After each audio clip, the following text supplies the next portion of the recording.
조선시대 궁녀는 4~5살에 궁궐에 들어가 입궁한 지 15년이 되면 관례를 치러 정식 궁녀가 됐다.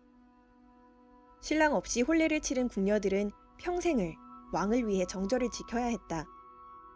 궁녀들의 소원은 왕의 승은을 입는 것이었지만 이를 실현한 궁녀는 극히 일부였다. 왕에게 선택받지 못한 궁녀들은 평생 어떻게 외로움을 달랬을까? 주어진 운명을 받아들인 궁녀도 있었지만 반기를 든 궁녀도 있었다. 특히 궁녀들의 동성애는 암암리에 성행했는데 삼국시대부터 전해 내려올 정도로 역사가 오래되었다. 영조 3년에 올라온 상소 내용을 살펴보자. 통탄합니다.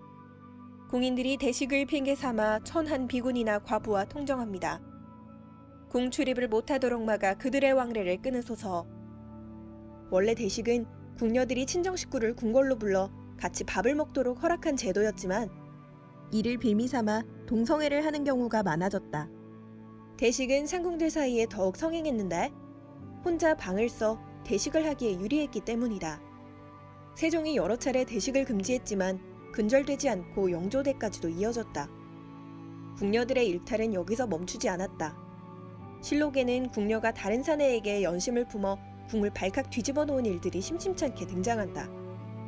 세종 26년에는 병을 핑계로 친정에 간 궁녀 장미가 종친 이인과 노란한 사건이 발생했다.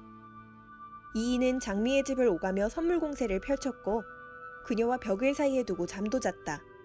두 사람은 일종의 연애를 한 셈이었으나 장미가 궁녀 신분이었기에 차명을 피할 수 없었다. 그런가 하면 단순한 연심에 그치지 않고 궁녀가 불륜을 저지른 사건도 있었다. 현종 8년에는 어느 날부터 왕데비 전의 궁녀 귀열의 배가 불러왔다. 얼마 후 귀열은 감옥에서 아이를 낳았는데 놀랍게도 아이의 아버지는 귀열의 형부였다. 현종은 인륜을 배반한 이들을 용서할 수 없다며 참수형에 처했다. 조선은 역사상 가장 폐쇄된 사회였지만 그럼에도 에로스는 존재했고 그 형태도 다양했다. 에로스는 인간의 본능이기에 그 어떤 힘으로도 막을 수 없는 샘물이나 다름없기 때문이다. 그것은 유학이라는 폐쇄적이고 강력한 족쇄가 채워진 조선사회라고 해도 예외일 순 없었다.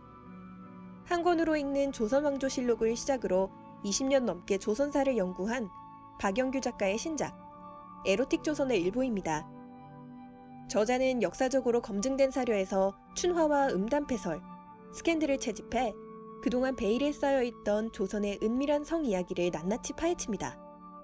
엄격한 질서와 격식을 중시했던 유교의 나라 조선에서 에로티시즘은 어떻게 나타났을까요?